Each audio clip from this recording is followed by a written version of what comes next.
Ixesha ngoku yintsimbi yesihlanu. Iindaba nizifundelwa nguBonani Maphini. Eliphambili kwezi, uMongameli Cyril Ramaphosa umnqumamisile osakuba ngumphathiswa wezothutho uDipuo Peters malunga nezityholo ezibandakanya inkampani iPrasa.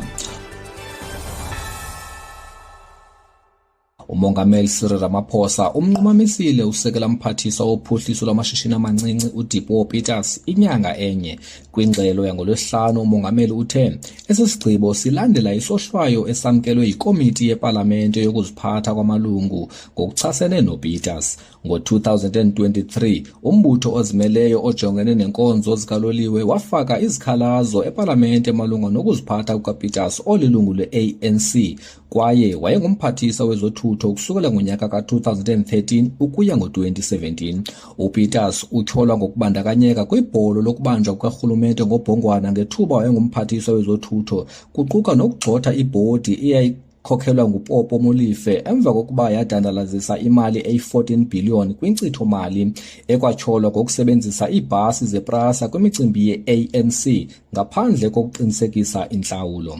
Le komiti yepalamente ifumanise ukuba unkosikazi Peters wophule umgaqo wokuziphatha kwiportfolio yakhe yangaphambili njengomphathiswa wezothutho. Ngenxa yoko, unkosikazi Peters unqunyanyisiwe isithuba esingangenyanga. Ukunqunyanyiswa kwakhe ngaphandle kwentlawulo kuza kuqalisa ukusebenza ukususela ngomhla wama-28 kweyoMdumba ukuya kuphela ngomhla wama-28 kweyoKwindla 28 March 2024. I-ofisi kazwelonke yenkonzo yesipolisa ibhengezwe njengengakhuselekanga nengalungelanga ukuba isetyenziswe ngabantu.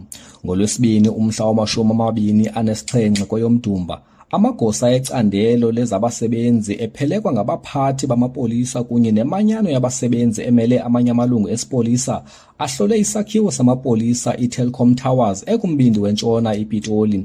Ezi ofisi ziye zabhengeza njengezingakhuselekanga kwaye zavalwa kwangoko nangoko. Inkonzo yamapolisa oMzantsi Afrika ithi yenza amalungiselelo ezinye izakhiwo njengoko kunabasebenzi ekufuneka bekhutshiwe kwezi ofisi emva kokuba esi sakhiwo sibhengezwe njengesingafanelekanga ukuba sisetyenziswe ngabantu. Izikhalazo eziliqela malunga nesi sakhiwo ziye zafunyanwa kumalungu amapolisa kuquka nezityholo ezinzulu ezifana nokunqongophala kwamanzi acocekileyo okusela, izindlu zangasese ezophukuleyo nezimdaka. Esi sakhiwo kuthiwa sixabisa imali eyi-1.6 billion ukusigcina mihla le, ukanti ingxelo zithi ngomgangatho omnye oneofisi kamphathiswa wamapolisa kuphela othe wahlaziywa kutsha nje, nalapho kufakwe izixhobo zokhuseleko ezisemgangathweni bale mihla, ngelixa yonke imigangatho engama-24 ibhengezwe njengakhuselekanga ukuba ihlale abantu. Masikujongele kwezemidlalo. Kufuneka iKaizer Chiefs iphinde yaqalisa iphulo layo leligi lokuqobisana ngelixa iza kuqobisana neMoroka Swallows kule mpelaveki. iSwallows ayizange iphumelele kwimidlalo yayo emithandathu edlulileyo yePSL kwaye iKaizer Chiefs iza kusebenzisa elithuba lokubuyisa izitya nentembeko kubalandeli bayo. Lo mdlalo uza kuqala ngentsimbi yesithandathu malanga ngomgqibelo umhla wesibini kule imiyo kumabala FNB. Ukanti komnye umdlalo kulindeleke ukuba iMamelodi Sundowns iqubisane neTP Mazembe ngomso kwimidlalo yeCAF Champions League. Xa siziqongqotha kule yure, masikurhobise kwebeziphala phambili.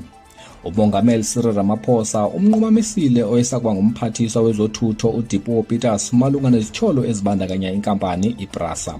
Ndiyathemba ukuba ufumane ulwazi olunengqiqo kwaye oluxabisekileyo. Khumbula, ulwazi lunika amandla. Igama lam ndinguBonani Maphini.